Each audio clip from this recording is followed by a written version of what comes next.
Raffi Ahmad kembali mencuri perhatian publik setelah tersebarnya kabar bahwa ia terlibat dalam 300 titik proyek dapur program makan bergizi gratis di Provinsi Banten. Sebagai figur publik ternama, berita ini dengan cepat menjadi viral, memunculkan berbagai spekulasi mengenai keterlibatan Raffi dalam program tersebut. Namun, Kepala Badan Gizi Nasional atau BGN, Dadan Hindayana, segera memberikan klarifikasi. Ia menegaskan bahwa Raffi Ahmad tidak terlibat secara langsung dalam program MBG. Meski kabar tersebut telah ditepis, isu ini tetap memicu perdebatan di masyarakat. Banyak yang mempertanyakan mengapa nama Raffi Ahmad, seorang selebritas, bisa terseret dalam program pemerintah seperti MBG. Di sisi lain, ada pula yang mendukung keterlibatan figur publik dalam program-program sosial sebagai cara untuk meningkatkan kesadaran masyarakat. Salah satu tokoh yang ikut mengomentari isu ini adalah Ade Armando, politikus sekaligus pegiat sosial. Dalam ujarnya, Ade menilai jika peran selebritas dalam program pemerintah memiliki dua sisi yang terbilang berbeda. Zaman sekarang memang tak terhindarkan ya bahwa kalangan artis yang lazim muncul di televisi, di layar lebar, di medsos itu akan dimanfaatkan untuk kepentingan program pembangunan ya, program pemerintah atau juga kepentingan politik. Oke. Kita tahu ini adalah sebuah era di mana teori-teorinya banyak nih ya, bahwa ini adalah era di mana para orang masyarakat bahkan memilih para wakil rakyatnya itu yang datang dari latar belakang selebritis. Saya rasa kalau dihitung-hitung ada berapa puluh tuh artis yang sekarang duduk di DPR. Dan mereka duduk di DPR bukan karena mereka adalah orang-orang yang berkualitas, yang qualified, tapi adalah orang-orang yang populer aja. Dan masyarakat ketika datang ke TPS, karena mereka nggak kenal dengan siapa orang-orang yang harus mereka pilih sebagai anggota DPR, mereka pilih aja orang-orang yang mereka kenal mukanya. Nah, mereka kenal muka orang itu karena orang-orang itu sering muncul di apakah televisi, apakah media massa lainnya, apakah di film, apakah di medsos. Ya, mereka nggak lagi melihat, mereka tidak memilih wakil rakyat misalnya berdasarkan kualitas orang itu, bahwa mereka punya track record yang selama ini luar biasa misalnya dalam memperjuangkan kepentingan rakyat. Nggak ada urusannya, pokoknya mereka hanya memilih orang-orang yang populer. Dan mereka memang selama ini menganggap anggota DPR juga nggak peduli lah sama kita. Udah dipilih, memang Anda pikir anggota-anggota DPR itu datang ke tempat yang memilih mereka dan bilang terima kasih? Nggak juga, ya. Karena itu mereka, ya udah kita pilih orang-orang yang terkenal saja. Dan dalam hal itulah kemudian muncullah artis-artis yang memperoleh tempat mendapat kursi di DPR. Begitu juga dengan apa yang Anda katakan, fenomena pemerintah ingin agar program-program mereka ini dikenal dengan baik oleh masyarakat. Nah, siapa yang harus menyampaikan kepada masyarakat? Yang mereka putuskan, ya lagi-lagi para selebritis. Para selebritis itu dibayar dengan honor yang memadai gitu ya, untuk bicara pada rakyat. Itu adalah sesuatu yang sangat logis dilakukan di masyarakat Indonesia saat ini. Walaupun saya yakin ini cuma terjadi atau terutama terjadi di Indonesia. Saya duga negara-negara lain walaupun ada juga gejala serupa di mana ya misalnya di Amerika tuh kan ada orang kayak dulu siapa namanya Clint Eastwood gitu ya, Arnold Schwarzenegger, Ronald Reagan dulu ya. Itu adalah bintang-bintang film yang kemudian terpilih menjadi, ada yang jadi presiden, ada yang jadi gubernur, ada yang menjadi wali kota. Jadi itu juga terjadi di Amerika. Tapi kalau di Indonesia ini luar biasa. Di Indonesia tuh ada yang jadi, saya lupa, kalau gubernur ada gak sih yang artis? Nggak ada ya. Cuman kalau bupati ada ya, wali kota ada kali ya. Ya, anggota DPR banyak gitu ya. Jadi wajar pemerintah memang akan menggunakan mereka sebagai semacam duta untuk menyampaikan program-program pemerintah. Ya, kalau saya selalu menganggap bahwa yang terpenting itu pengawasan. Ya, makanya saya tadi mengatakan DPR-nya harus mengawasi. Tapi kan kita tahu DPR kita juga kerjaannya apa sih? Apakah dia mau melakukan pengawasan? Kan dia lebih senang Ya misalnya orang kayak siapa, Denny Cagur apa namanya, dia anggota DPR kan, tapi tiap malam dia muncul di Trans. Ya apa sih isi acara namanya, arisan atau apa. Buat saya tuh itu kan ya maaf ya, itu kan itu mengkhianati masyarakat. Anda sudah dipilih untuk menjadi seorang wakil rakyat, Anda malah bercanda-bercanda di TV.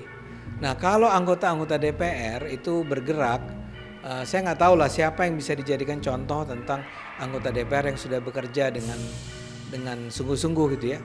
Nah mereka menjadi orang-orang yang pertama-tama bisa mengawasi yang tadi Anda khawatirkan. Jangan-jangan program ini dipakai untuk kepentingan elit, jangan-jangan dipakai untuk kepentingan partai.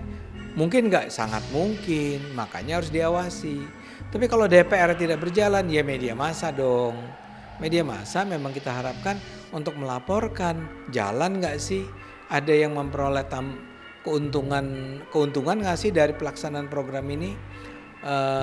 Dan ujung-ujungnya memang masyarakat sipil sekarang jangan pernah lupa, kita ini punya yang namanya media sosial. Jadi masyarakat, warga, netizen itu selama bertanggung jawab ya, itu bisa mengabarkan kepada seluruh masyarakat bahwa misalnya kalau dia curiga bahwa ada program-program tertentu di sekolah-sekolah tertentu yang dimanipulasi, yang dimanfaatkan uangnya untuk kepentingan kaum elit, ya sampaikan. Itu menurut saya bisa. Tidak hanya Ade Armando, isu yang menyeret nama Raffi Ahmad dalam program Makan Bergizi Gratis atau MBG juga menarik perhatian pegiat sosial lainnya, yaitu Ray Rangkuti. Ia turut memberikan pandangannya mengenai dampak yang dapat timbul jika para influencer atau public figure ikut andil dalam pelaksanaan program pemerintah. Menurut Ray, keterlibatan influencer dalam program pemerintah dapat membawa efek positif, tetapi juga berpotensi menimbulkan tantangan baru. Soal penting atau tidaknya ya memang nggak bisa kita nilai dari sekarang ya, karena ini kan ongoing proses ya. Mungkin setahun atau 2 tahun ke depan akan kelihatan tuh seperti apa sih sebetulnya hasilnya gitu, dan keuntungan apakah target-target tercapai atau tidak gitu. Nah itu yang bisa kita nilai gitu. Cuma kalau dilihat dari aspek pelaksanaan, lah ini kan makin banyak nih kelihatan yang seperti tidak memenuhi kualifikasi yang diharapkan kan di beberapa tempat, dan intensitasnya makin tinggi ya, terjadi pemberian makanan yang sudah tidak layak konsumsi kan. Sehingga kita melihat sekarang ini banyak anak-anak kita yang terpaksa berurusan dengan rumah sakit lah begitu ya, atau puskesmas begitu ya, atau klinik gitu, setelah mengkonsumsi makanan bergizi gratis ini. Setelah 1-2 kali kasus itu terjadi kemarin, saya kira itu akan jadi evaluasi yang mendasar ya bagi pemerintah gitu. Kenyataannya alih-alih berkurang, yang ada cerita tentang makanan yang tidak layak lagi dikonsumsi, malah makin terdengar lebih banyak kuantitasnya gitu. Nah tentu ada hubungannya dengan soal pertama ya pengawasan gitu ya, yang kedua adalah soal distribusi gitu ya. Nah yang ketiga mungkin juga soal koordinasi gitu. Nah apakah ketiga-ketiganya khususnya di pengawasan ini jalan apa tidak, sehingga kok nasi yang ataupun makanan yang terbagikan itu menimbulkan menjadi makanan yang tidak layak dikonsumsi lah begitu. Nah ini mungkin yang jadi perlu diamati gitu. Sebetulnya tanpa ada dan tiada MBG, kewajiban 20% itu harus ditunaikan oleh pemerintah. Itu intinya tuh.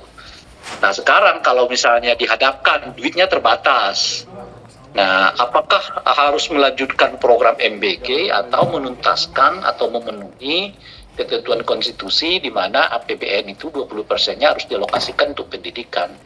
Nah, tentu kita memilih yang kedua ya, bahwa 20% APBN kita itu harus dialokasikan kepada pendidikan gitu.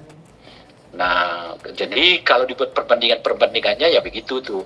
Tapi kalau misalnya apakah MBG penting ya penting gitu. Apakah pendidikan itu penting ya penting gitu. Apakah kesehatan itu penting ya penting. Semuanya penting gitu. Nah, cuman kalau misalnya kita diharuskan memilih karena dananya tidak ada gitu atau terbatas gitu, ya tentu yang diperintahkan konstitusi harus diutamakan. Apa yang diperintahkan konstitusi yaitu pendidikan gratis ya, atau 20% alokasi dana negara harus diserahkan kepada pendidikan gitu. Nah, itu yang paling penting sebab MBG ini kan hanya program pemerintah ya. Itu hanya menjadi keputusan presiden gitu. Jadi itu masih di bawah jauh di bawah konstitusi lah kan. Sebab di bawah konstitusi itu ya ada undang-undang, di bawah undang-undang itu masih di bawah undang-undang gitu karena 20% itu kan udah ditentukan oleh undang-undang kita gitu.